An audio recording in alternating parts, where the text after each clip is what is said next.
Today, we're deconstructing the historical mechanics of authoritarianism.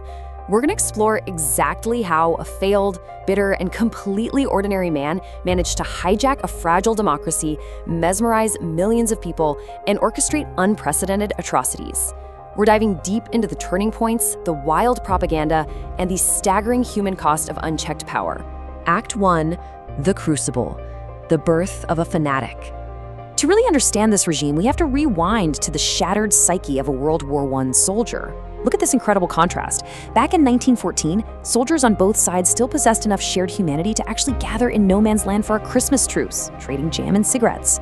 But as the war just violently ground on, that humanity eroded away.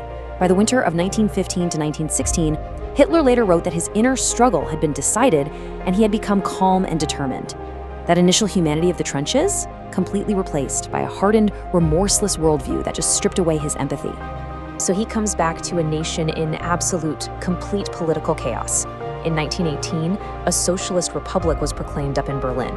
Down in Bavaria, a short-lived Soviet state was set up, only to be totally crushed by decommissioned soldiers known as the Freikorps, who were literally executing political leaders in the streets. There was this profound vacuum of order. And in that turmoil, he found the perfect, fertile ground for a ruthless embrace of social Darwinism. This twisted belief that nations are just locked in a merciless, eternal struggle for survival, where only the strong are allowed to exist. Act 2. Manufacturing the Hitler myth, the charismatic facade. Now, how does a fringe extremist in a chaotic society actually transform into an unchallengeable national leader? Well, by treating politics like theater. These photographs from 1925 show him rehearsing dramatic hand gestures to a record player. His explosive, seemingly spontaneous charisma, it was actually a highly calculated, meticulously practiced performance designed specifically to hypnotize the masses. He was doing political theater long before most people realized what he was up to. Historian Ian Kershaw lays this out perfectly as the Hitler myth. The regime was constantly feeding the public a curated facade, painting him as an economic miracle worker building the autobahns, a moderate upholder of public morality, and, astonishingly, a man of peace who was just seeking fair treatment for Germany. But the dark reality, completely obscured by this propaganda machine, was the jarring truth that he was a racial imperialist warmonger, driving an economy dangerously fueled by rearmament and actively preparing for a war of annihilation. Act 3. Absolute power and the human cost. The machinery of terror. Behind that myth, the speed at which he consolidated absolute power is just terrifying. Appointed chancellor in January 1933, and by June 1934, he was already having his own party rivals executed in the Night of the Long Knives. He rapidly dismantled democratic structures, banned opposition parties, and attacked institutional independence, even trying to pull crucifixes out of Catholic schoolrooms. Germany wasn't a country he was governing anymore. It was an instrument he was tuning entirely to his own frequency. And behind closed doors, that whole moderate leader act completely vanished. When Henrietta von Schirach actually dared to express distress over the brutal rounding up of Jewish women in Amsterdam, this was his response right here. "You are sentimental. You have to learn to hate." This chilling outburst strips away any lingering illusion of the myth. It exposes his absolute demand for fanatical hatred and a total, complete absence of human compassion. But here's the thing, he didn't just order atrocities in some fit of rage, he systemized them. The true horror here lies in the bureaucracy of murder. By dissolving unions, replacing judges, and banning the opposition, he paved the way to turn mass murder into a clean, logistical train schedule. He insulated the leadership by handing the paperwork to ordinary guys working normal desk jobs with lunch hours. It was the literal industrialization of death.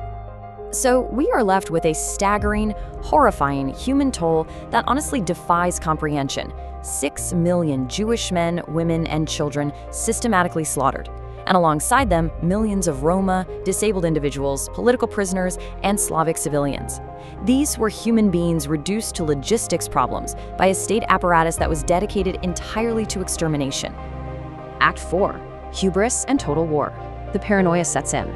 As his armies started marching across Europe, his ego, his perceived invincibility, hit its absolute peak. Just days before invading Poland and triggering World War II, he's speaking to his generals and declares that the outcome wouldn't depend on strategy, but on him alone. He genuinely, truly believed that his personality, his sheer willpower would dictate the course of world history. He literally saw no one in England or France as a match for him.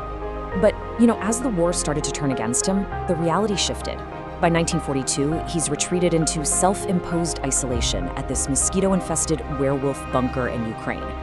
Historical sources note he was bedridden with illness, feeling easily a decade older than his 53 years.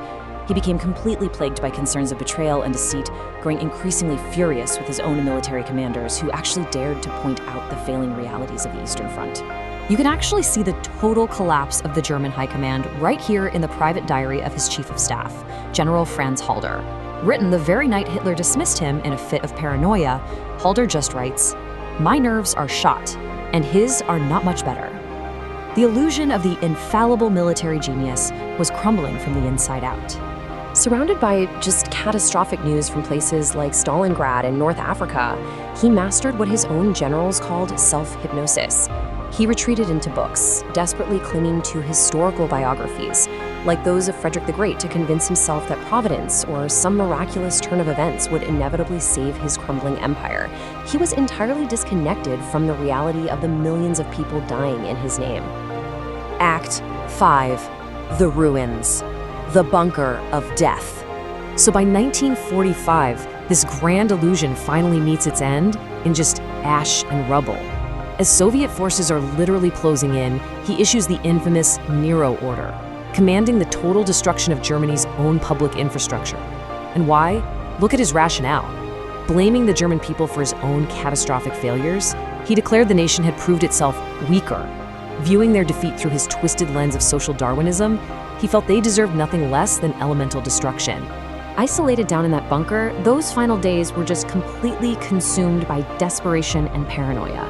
He ordered the arrest of his closest allies, Goering and Himmler, for perceived betrayal. He actually tested cyanide on his own dog. He dictated this pathetic, defensive last will that blamed everybody but himself. And finally, he took his own life, as Soviet artillery physically shook the ground above him. He left absolutely everything he touched in ruins. That 1,000-year Reich he promised, it lasted exactly 12 years. But in that tiny span of time, it left 50 million people dead across the continent. Entire populations were shattered, generations were lost, and great cities were literally reduced to ash.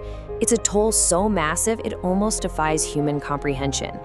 What you really need to take away from this explainer is a fundamental demystification. He was not some supernatural force of nature. He wasn't inevitable. He was, at his absolute core, a failed, bitter, and extremely ordinary man. He simply found a broken moment in history, exploited a fragile democracy, and was allowed to fill a desperate nation with his poison. Which brings us to a final, lingering warning about how unchecked power actually works, because an ordinary man cannot do this alone. Every institution that bent to his will, every politician who thought he could be managed, and every single citizen who looked away because it wasn't their problem yet, they are the true architects of this tragedy too. When a society collectively decides to look away, what monstrous forces are we allowing to take root today?